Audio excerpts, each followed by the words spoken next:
Assalamualaikum warahmatullahi wabarakatuh. Berjumpa lagi dengan saya, Dodi Prianto, SPD, dari SMK Negeri 1 Panyingkiran. Pada video ini, saya akan sedikit menjelaskan tentang bagaimana pemecahan masalah yang dihadapi terhadap kegiatan pembelajaran. Masalah yang akan saya ungkap pada kesempatan kali ini adalah konsentrasi belajar siswa yang masih rendah. Konsentrasi atau fokus adalah suatu kemampuan untuk memusatkan perhatian dan pikiran pada suatu objek ataupun suatu kegiatan tertentu untuk waktu yang tertentu. Jika dilakukan secara benar, maka konsentrasi itu dapat menjadi modal utama agar siswa lebih mudah mengikuti semua mata pelajaran.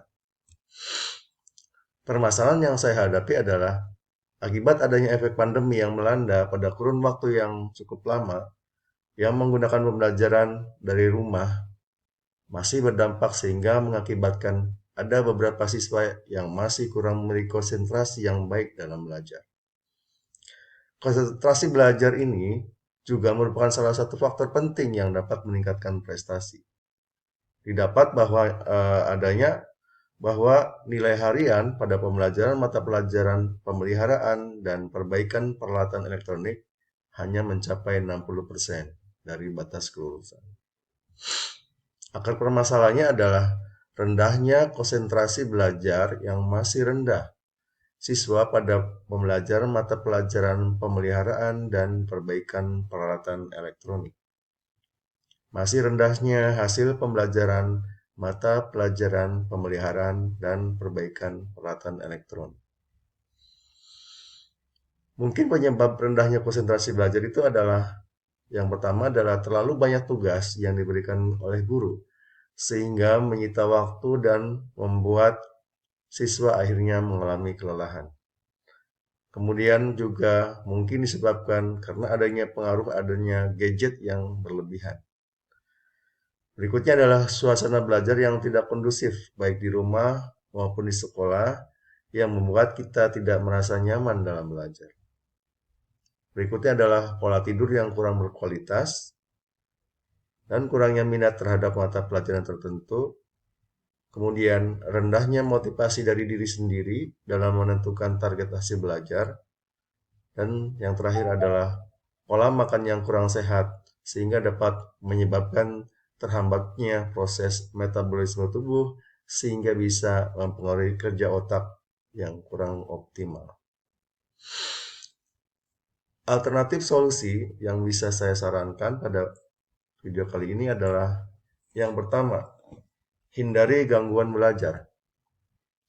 Sebisa mungkin kita sebagai guru untuk dapat mengedukasi kepada siswa supaya dapat bijak dalam menggunakan smartphone. Smartphone dapat digunakan apabila benar-benar bukan untuk betul-betul dibutuhkan dalam mencari informasi yang penting terutama terkait pembelajaran. Kemudian melaksanakan persiapan belajar. Mempersiapkan beberapa hal saat akan mulai pembelajaran. Hal ini dapat membantu melancarkan proses belajar mengajar. Misalnya mempersiapkan bahan ajar atau fasilitas penunjang belajar untuk dapat memicu kreativitas siswa. Berikutnya adalah memilih metode belajar yang tepat. Dengan metode belajar yang tepat diharapkan siswa mendapat konsentrasi yang penuh saat belajar sehingga siswa bisa menangkap dan memahami materi pelajaran pada saat kegiatan pembelajaran. Berikutnya juga bisa menyelipkan kegiatan ice breaking. Ice breaking adalah suatu kegiatan yang dilakukan agar bisa mencairkan suasana yang ada, seperti menggunakan games yang dapat merefresh suasana belajar supaya tidak tegang dan monoton. Langkah terakhir adalah melaksanakan evaluasi. Evaluasi pada setiap kegiatan pembelajaran mutlak sangat perlu dilakukan. Hal ini bertujuan untuk melihat bagaimana konsentrasi belajar apakah sudah baik ataupun belum. Ini adalah sumber rujukan dari video yang saya buat, diambil dari halaman https://family.com dan juga laman https://akurat.id. Demikian video yang saya paparkan kali ini, mudah-mudahan bisa bermanfaat. Bila taufiq walhidayah. Assalamualaikum warahmatullahi wabarakatuh.